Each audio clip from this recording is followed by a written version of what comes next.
So for a young lady who's newly married, the expectation is you should be able to please your husband, and the expectation is you need to have been taught. So when you understand, even like there are like some practices that are done. So at Lake Malawi, so there are like sessions to train the women before marriage. So when you come to understand the dynamic, first of all, you're in shock that this is happening. And then you get to understand that people are people and they will live their lives. So you want to come in with a medical perspective of don't do this and this is the risk. But with time they tell you, Elise, hold on, this is how we live. This is our way of life. Yeah. So for a while, I think I had to learn patience to first of all understand the way of life, and struggle to understand in my very like, how are you doing this? But with time, I actually learned to hold on, to hang on, to understand, and then say, okay, to the community people, what do you think we can do? So you had to engage them. Then they give you what they think could work. And I learned with time to say, okay, let's try it your way. Welcome, beautiful people. My name is Dr. Mahideen Mohammed, or more the MD. This is the Laughing Lab Coat episode on HIV among teenagers. With us is Dr. Liz IRUNGU. Karibu sana, Doc. Thank you. This is your first time on the pod. Karibu sana. Asante. One of the biggest questions that currently exists is, if I was 18 years old today, if I was 18-year-old, if I was an 18-year-old today and was told I have HIV, what would be the first thing I need to do? Well, it's first of all, it's a big diagnosis to take in, because if the patient is 18, the assumption is that you are not born HIV positive. So meaning somewhere along the line, HIV was acquired. So first, we'd be interested to know how the HIV was acquired, because in the day and era we're living in, there are so many dynamics. It could have been consensual sex. It could have been assault. It could have been rape. And with adolescents, they have a lot of issues of, if you look at them in terms of the biopsychosocial model, they're biologically, they are transitioning, they're becoming mature. Psychologically, they have an identity crisis. They're trying to establish who they are.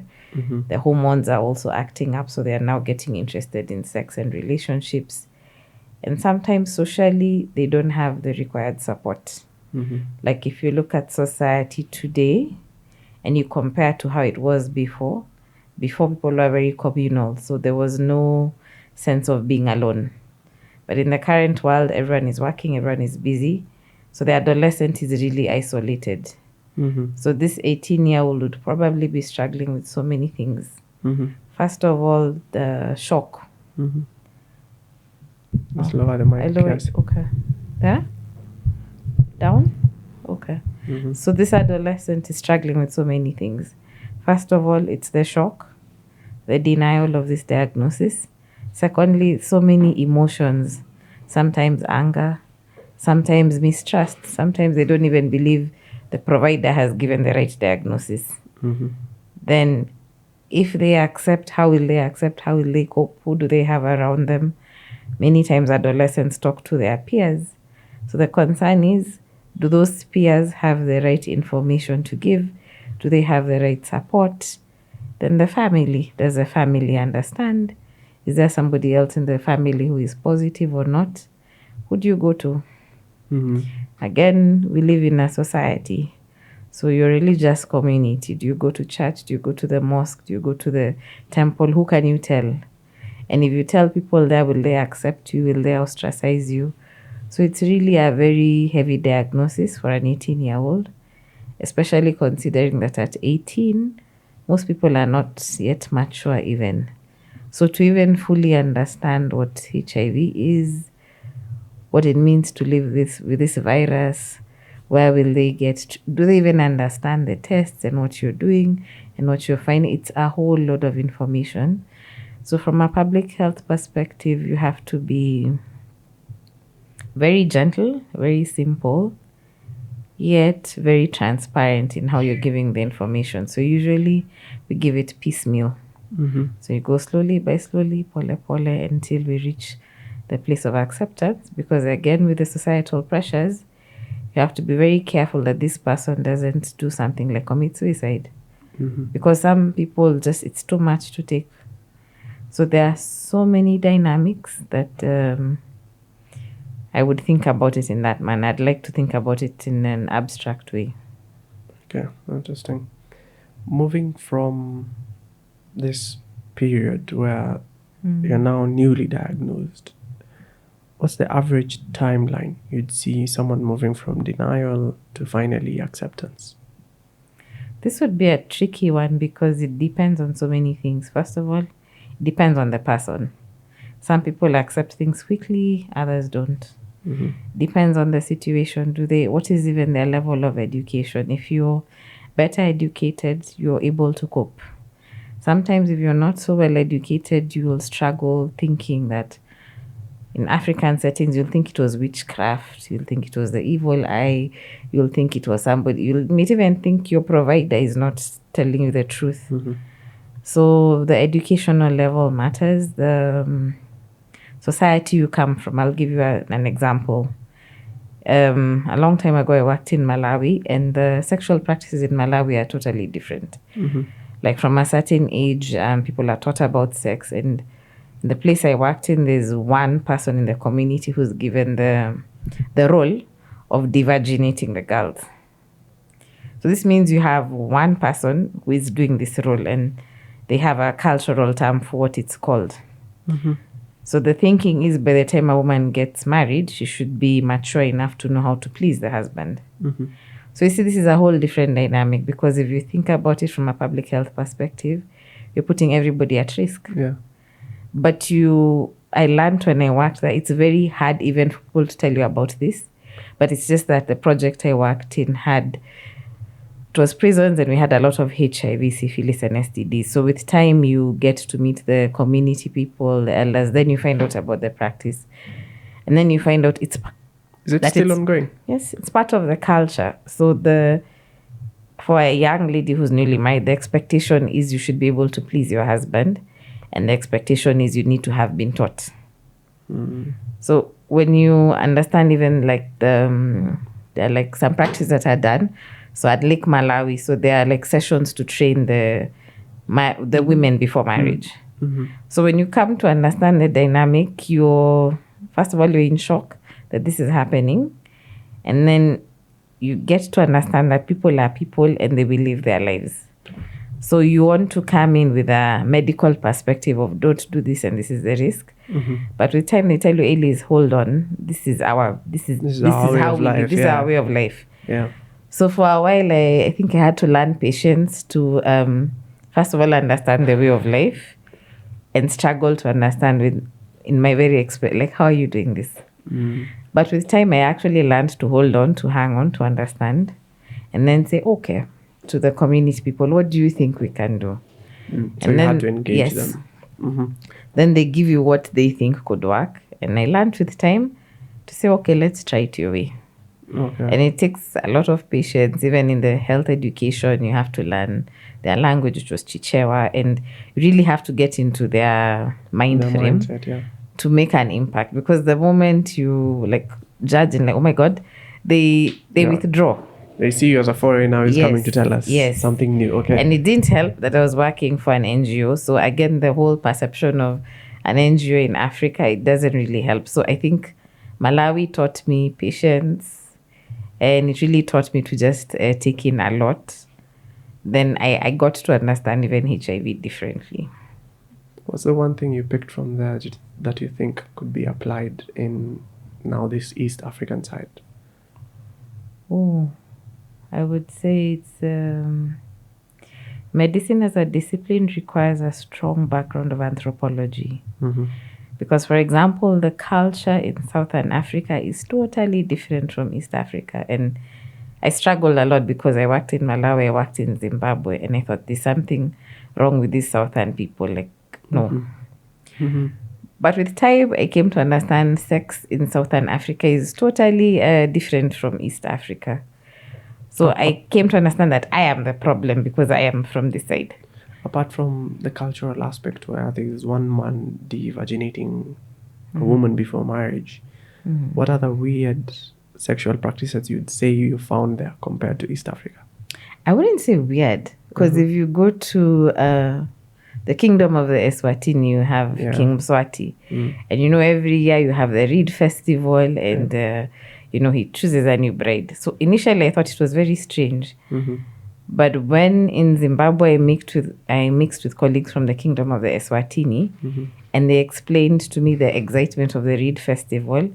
And some even showed me it's really a big thing. They prepare for it, the cultural attire. I really came to understand that I'm just very different because I came from East Africa. Yeah. So what I learned from my stay in Southern region is to be a good medical doctor and a good public health specialist, I really need to work on my anthropology and my social sciences. So I think this is my biggest lesson. And I wouldn't say they are weird, but it's South Africa, for example. The first time I went to Johannesburg was the first time I went to a place where I saw men openly kissing. And I thought, what is this? What are you guys doing? I almost said, stop what you're doing. And then I was with a Zimbabwean colleague who said, no, Liz, you're from Kenya, just sit down. And I thought, what is this, Yeah.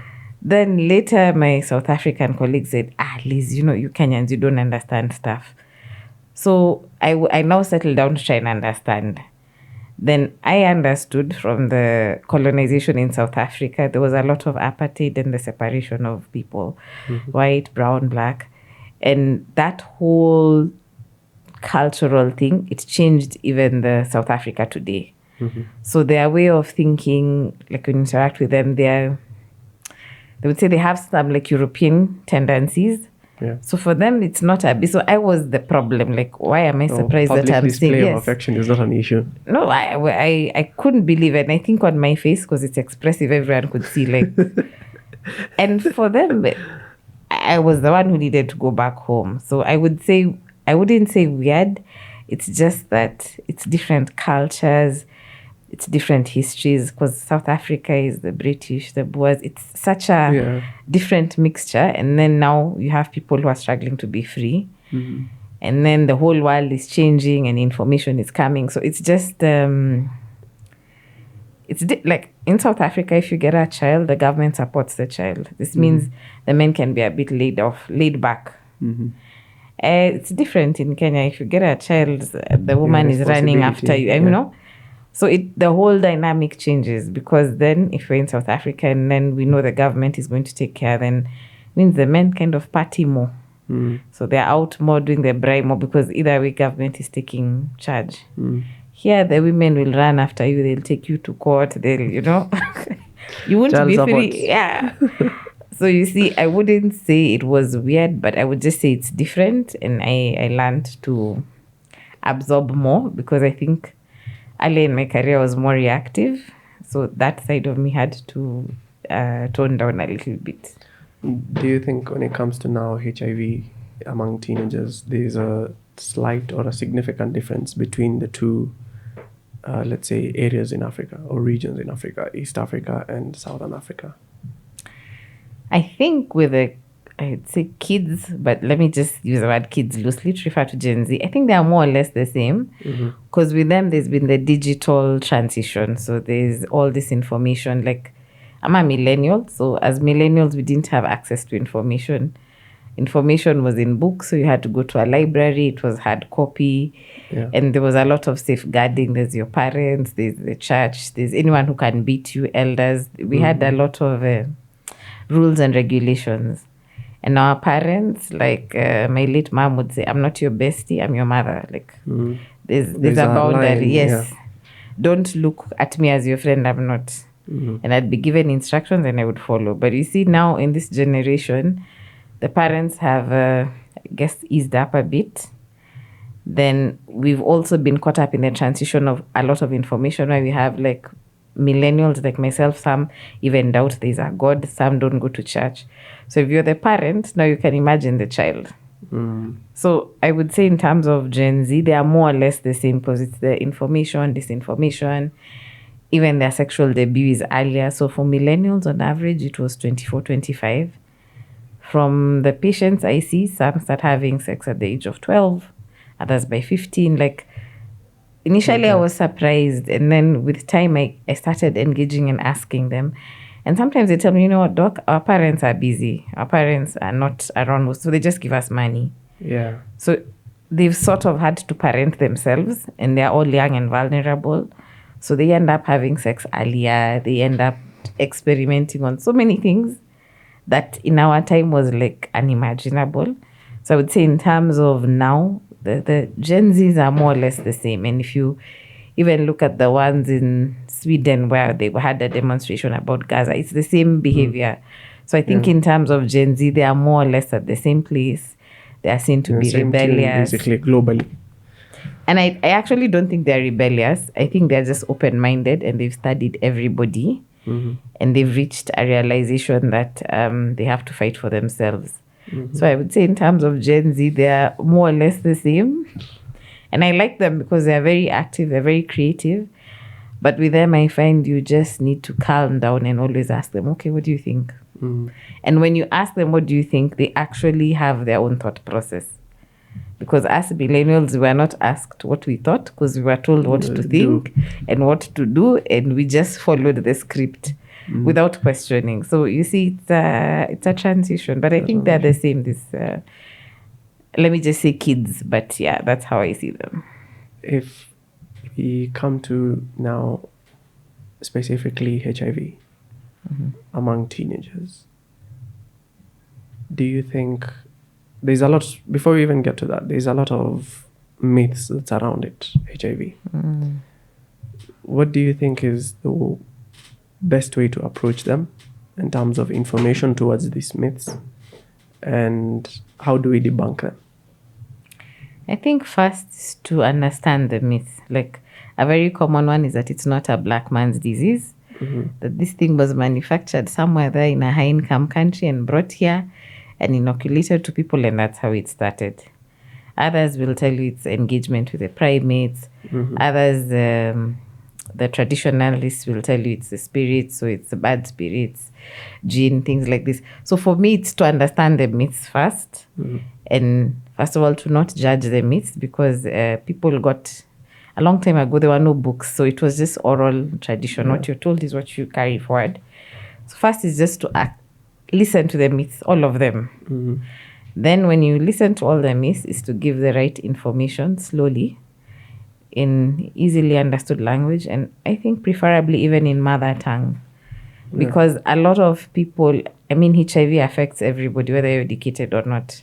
So I think this is an opportunity even for the vernacular channels to educate in dialect that everyone can understand about how HIV came about, how it progresses, the effects. For example, in Uganda, when they discovered it in 1981, I think they called it kasrimu. So kasrimu was because of the emaciation. So when you interact with Ugandans and they tell you about kasrimu, like the one thing everyone was worried about is if you see an emaciated person. So then you understand the mindset. And then when you're educating, you explain that, you know, by the time you get to this kasrimu stage, you're probably advanced. Then now, how do we mitigate this earlier? Like, how do we detect? So I think it's a lot of work to be done in terms of public health. But there's a mantra we have. We say TTT. Things take time. It's basically your theory of incrementalism. I would say this is the way to do it because we are looking for long-term gains. So we are not going to change this dynamic now. We're not going to change human behavior now. So for me, it's really the acceptance of there are things we can change, there are things we can't. And how do we move slowly and to even identify the drivers and their vulnerabilities. For example, your adolescent is young, sexually active, their body is all over. You know, it's just the biology. But the mind is not mature. You have, again, the vulnerability of your older generation, intergenerational sex, your sugar daddy, sugar mommy, Benton. They are mature. They know what they are doing. But they have a vulnerability in terms of it's a sugar daddy. How comfortable is he to go and be tested? I mean, Not he many can will come and accept find that. me and maybe we go to church together. He can come and find you and you go to the mosque together. So why is he going to go for testing? And where will he not feel judged? Yet he's at risk. And he's actually a target because he has money. So Yeah. there are people who will follow him day and night. And this Nairobi is crazy. They say if you have a ring, it's literally a magnet. Really? So yes, they say women love a married man. So the moment you have this little ring, everybody is following you. So this man is a victim, and he's a victim of his hard work. So it's crazy. You work hard, you liberate yourself, and then now everyone is following, and you're just human. Yeah. So the man is at risk. The woman who's been an independent woman, she's at risk because the moment they see you're beyond a certain age, you have a nice, you even start I think they're called DMs from everywhere. And you don't even know who half these DMs are. But now, you see, you're vulnerable. And who do you tell? Like, am I going to come and say, I'm being DM'd by... It's a hard conversation because the assumption is I'm the one who is looking for the Ben 10. For this Baba who women are following him just because of this ring, he doesn't even know where to hide anymore. Because everywhere he goes, he's being trolled. And he's human. So you see, there are those vulnerabilities that are so strange that people are suffering, but they're suffering in silence. Do you think it will ever change or it will keep on getting worse? I think it's tricky because we're in an era where I feel like there's too much information. So before, like, if you wanted to find out about sex, maybe you have to buy the Kama Sutra somewhere and you have to lock yourself up in a room and read it. Now you just need a smartphone. I mean, true. There's a lot of dating apps as well, Tinder. Yeah, it's a problem. And there are people who are genuinely lonely. So sometimes some, what are they called? Catfishing. You can be catfished and you're genuinely lonely. So I think we have a lot of vulnerabilities. Some even look like punishment for working hard. So I don't have the solution, but yeah. Okay, moving on from the societal aspect of the dating market and the sexual practices that exist. We know that Gen Zs have the information, right? Then that would beg the question. Yes, you guys have the information, but how is it possible that you're still getting or contracting this disease?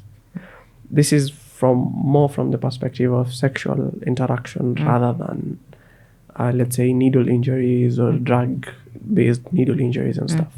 What would you tell them that there has to be a link or a missing gap in between? Because you can't tell me you have the info as a Gen Z because you're on TikTok, you can see all of this. And now moving to this side, you're easily contracting the disease. Where's the gap?